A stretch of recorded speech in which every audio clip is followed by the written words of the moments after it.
নমস্কার দর্শক বন্ধু, রেস স্পোর্টসের আরেকটি ভিডিওতে আপনাদের স্বাগত। আমি সায়ন এবং এই মুহূর্তে রয়েছি যুব ভারতীর প্র্যাকটিস গ্রাউন্ডে।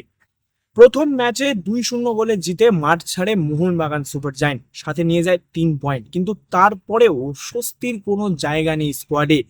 শনিবার ম্যাচ খেলার পরেই রবিবার ফের প্র্যাকটিসে মোহনবাগানের দল, এবং অবশ্যই প্র্যাকটিসে যে দল কালকে 60 মিনিটের বেশি ফুটবল খেলেছে সেই দল রিকভারি সেশন করছেন। কিন্তু বাদ বাকি যে দল, যে ফুটবলাররা একটা হাফ ফুটবল খেলেছে বা যে ফুটবলাররা ম্যাচের শেষ 20-30 মিনিট খেলেছে বা 15 মিনিট খেলেছে, সেই ফুটবলারদের নিয়ে কিন্তু আজকের অনুশীলন চলে জোর কদমে। রিকভারি সেশনে কিন্তু দেখা যায় যে Dimitri Petratos, Robson রবিনো, Alberto Apuia তারা কিন্তু বেশ অনেক পাক দৌড়ায় এবং তারপরেই হালকা ফিজিক্যাল ট্রেনিং করে, এবং সেখানে কিন্তু রবসান রবিনোকেও দেখা যায়। রবসান রবিনোকে নিয়ে পরে কথা বলছি, কিন্তু তার আগে অন্য যে দল, যেই দলটা মোটামুটি কালকের ম্যাচে তুলনামূলক কম ফুটবল খেলেছে, সেই দলটাকে নিয়ে কিন্তু জোর কদমে প্র্যাকটিস চালিয়ে গেল লোবেরা। কি করলেন? প্রথমেই কিন্তু যে চেনাচরিত ছবিটা দেখা যায় মোহনবাগানের প্র্যাকটিসে, প্রথমে পাসিং ড্রিল চললো অনেকক্ষণ, এবং তারপরেই নিজেদের এজিলিটি এবং ফুটওয়ার্কটাকে ঠিক করার জন্য 4টে মিনি বার রেখে চলে কিছুক্ষণ প্র্যাকটিস, এবং তারপরেই দেখা যায় সেট পিস প্র্যাকটিস করতে মোহনবাগান ফুটবলারদের।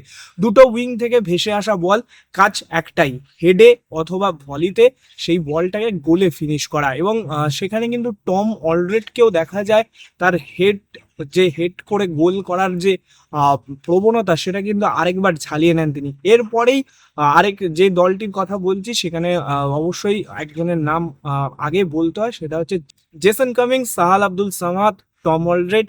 এই সমস্ত ফুটবলাররা মিলে একদম একটু জায়গা ছোট করে নিজেদের মধ্যে একটা প্র্যাকটিস ম্যাচ খেলে, এবং তারপরে পেনাল্টি শুট আউটের প্র্যাকটিস করে তারা।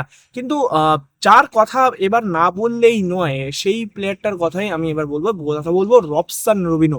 মোহনবাগান ম্যানেজমেন্ট তাকে নিয়ে এসেছিলেন অনেক আশা প্রত্যাশা করে সাম্বা ম্যাজিক দেখার জন্য, এবং সেই সাম্বা ম্যাজিকের কিছুটা ঝলক কিন্তু প্রথম ম্যাচে পাওয়াও গেল।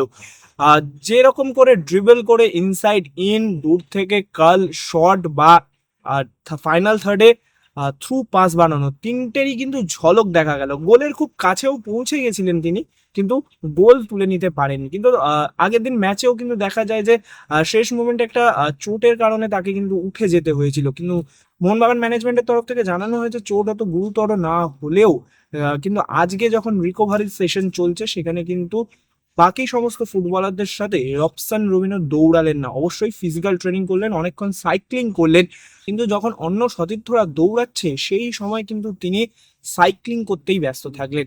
এছাড়াও লোবেরা কিন্তু সমস্ত প্লেয়ারদের সাথে তার একটা স্বভাব আমরা দেখেছি, তিনি কথা বলে নিতে পছন্দ করেন। নিজেদের মনের মধ্যে যে ডাউটগুলো আছে, প্র্যাকটিসে যে ডাউটগুলো হচ্ছে, ম্যাচে যে ডাউট হচ্ছে, সেই ডাউটগুলো ক্লিয়ার করার একটা চেষ্টা করে।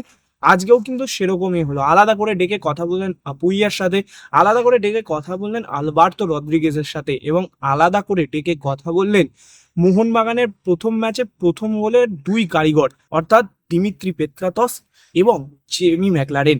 এবং আগামী 23 তারিখ মোহনবাগানের ম্যাচ ফের, এবং সেই ম্যাচে তাদের প্রতিপক্ষ চেন্নাই এফসি। হাতে এখনো 8টা দিন, আর সেই 8 দিনে নিজেদেরকে এই প্রস্তুতি অর্থাৎ অনুশীলনের মাধ্যমেই নিজেদের প্রস্তুত রাখছে লোবেরার তত্ত্বাবধানে থাকা মোহনবাগান।